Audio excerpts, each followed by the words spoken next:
আসসালামু আলাইকুম। সবাইকে আন্তরিক শুভেচ্ছা জানিয়ে আজকের ভিডিও শুরু করছি। আজকের ভিডিওতে আমরা দেখব কিভাবে নেসকোর প্রিপেড মিটার বিকাশ থেকে নিজে নিজে রিচার্জ করতে হয়। আমাদের বাসায় কিন্তু কারেন্ট নাই। প্রিপেড মিটারের সবচেয়ে বড় অসুবিধা হলো কারেন্ট না, মানে ব্যালেন্স যদি আপনার মিটারে ব্যালেন্স যদি না থাকে তাহলে কিন্তু ওরা কিছু টাকা ক্রেডিট দেওয়ার পরে কিন্তু লাইনটা অফ করে দেয়। আপনি কোথায় আছেন, কিভাবে আছেন, বিপদে আছেন নাকি সেটা দেখবে না, আপনার বাসায় কিন্তু কারেন্ট চলে যাবে। তেমনই ঘটনা ঘটছে, আমাদের বাসায় কিন্তু কারেন্ট চলে গেছে। আজকে সকাল থেকে কারেন্ট নাই। আমরা দেখি আমাদের ব্যালেন্স কত আছে। ব্যালেন্স দেখার জন্য আমরা 037 দিয়ে ইন্টার এই সবুজ বাটনটা ক্লিক করলে কিন্তু আমরা দেখতে পাচ্ছি -৭৪ টাকা ৮০ পয়সা, -৭৪ টাকা ৮০ পয়সা। তার মানে আমরা কিন্তু আমাদের নির্ধারিত রিচার্জ অ্যামাউন্ট শেষ করে আমরা কিন্তু ৭৪ টাকা ৮০ পয়সা লোন করে ফেলছি, যেটা আমাদেরকে নেসকো সুযোগ দিয়েছিল। ওই ৭৪ টাকা ৮০ পয়সার মধ্যেও আমরা কিন্তু রিচার্জ করি নাই, যার কারণে আমাদের কারেন্ট চলে গেছে।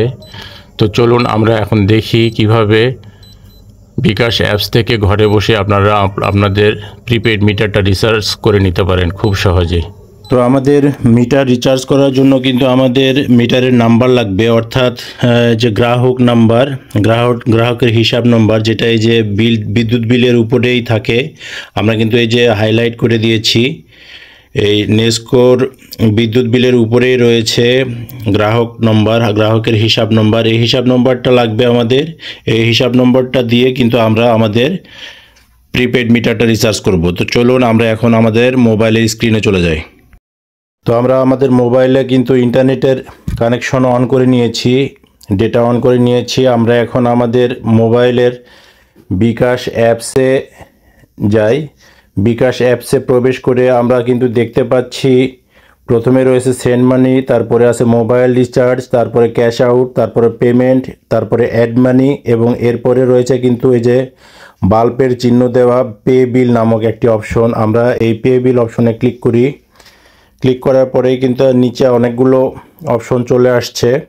এখানে কিন্তু আমাদের বিদ্যুৎ প্রথমেই আছে বিদ্যুৎ। আমরা যেহেতু বিদ্যুতের বিল রিচার্জ করব, আমরা বিদ্যুতে টাচ করলাম। বিদ্যুতে টাচ করার পরেই কিন্তু নিচের দিকে দেখেন বন্ধুরা অনেকগুলো অপশন চলে আসছে। বাংলাদেশের বিদ্যুৎ সরবরাহকারী প্রতিষ্ঠান যারা আছে তাদের সবার নাম চলে আসছে। আমরা যেই কোম্পানির বিদ্যুৎ ব্যবহার করি, আমরা নেসকোর বিদ্যুৎ ব্যবহার করি। নেসকোর এখানে কিন্তু 5 নম্বর এবং 6 নম্বরের নেসকোর অপশন রয়েছে, নেসকোর প্রিপেড এবং পোস্টপেড। তো আমরা যেহেতু প্রিপেডে রিচার্জ করব, সেহেতু আমরা প্রিপেডটাতে টাচ করে দিলাম, নেসকো প্রিপেডে। এরপরে আমরা বিদ্যুৎ বিল থেকে কিংবা অন্য কোনো কার্ড থেকে যদি আমাদের গ্রাহকের হিসাব নম্বর যেটা পেয়েছি সেটা কিন্তু প্রথমে আমাদেরকে দিতে হবে। কাস্টমার নাম্বার দিন, এই অপশনটাতে আমরা কিন্তু আমাদের ওই নাম্বারটা দিয়ে দিব।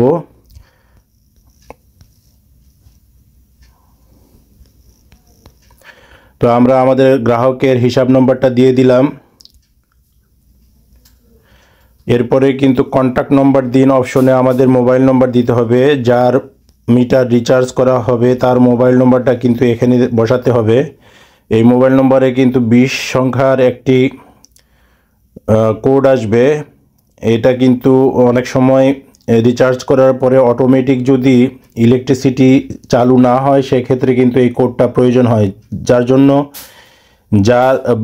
যার বাসায় বিদ্যুৎ বিলটা রিচার্জ করা হবে তার মোবাইল নাম্বারটা কিন্তু, তার চালু মোবাইল নাম্বারটা কিন্তু এখানে দিতে হবে। দেওয়ার পরে কিন্তু পে বিল করতে এগিয়ে যান অপশনটিতে, এই যে তীর চিহ্নতে আমরা একটা টাচ করে দিলাম।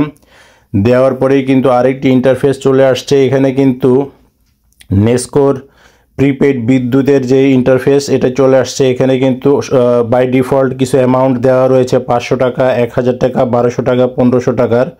আপনারা এই অ্যামাউন্টটাও দিতে পারেন, আবার আপনাদের ইচ্ছা মতন এখানে 200, 400, 500 আপনাদের ইচ্ছা মতো অ্যামাউন্ট কিন্তু এখানে বসাতে পারেন। আপনাদের মোবাইলের বিকাশে যে পরিমাণ ব্যালেন্স রয়েছে সেটা হিসাব করে আপনারা রিচার্জ করবেন। তো আমরা 1000 টাকা এখানে বাই ডিফল্ট 1000 টাকা আমরা বসাতে পারি, আবার এখানে কিন্তু টাইপ করে দিলেও হয় 1000 টাকা। দেওয়ার পরে কিন্তু আমরা এই তীর চিহ্নতে আবার আরেকটা টাচ করে দিলাম। দেওয়ার পরে কিন্তু আমাদের পুরো তথ্যটা চলে আসছে। এখানে কিন্তু আমরা দেখতে পাচ্ছি পরিমাণ, মানে টাকার পরিমাণ, কাস্টমারের নাম্বার, অ্যাকাউন্টের নাম, যার নামে মিটারটা বরাদ্দ তার নাম, পরিমাণের বিস্তারিত। এখানে অ্যাকাউন্টের নাম আছে, এনার্জি কস্ট রয়েছে, দেখেন 708 টাকা 72 পয়সা এনার্জি কস্ট। মান্থলি রেন্ট আছে, মানে মাসিক ভাড়া 80 টাকা এখান থেকে কেটে নিবে। তারপরে রিবেট আছে 4 টাকা 34 পয়সা। তারপর ডিমান্ড চার্জ রয়েছে 168 টাকা। এফএফসি আছে 0। এই সব মিলায়ে কিন্তু 1000 টাকা থেকে আমার কিন্তু এনার্জি কস্ট আসতেছে 708 টাকা, অর্থাৎ 1000 টাকা লোড দিলে কিন্তু 708 টাকা 72 পয়সা এই টাকা অ্যামাউন্টটা কিন্তু আমার মিটারে ব্যালেন্সে আসবে।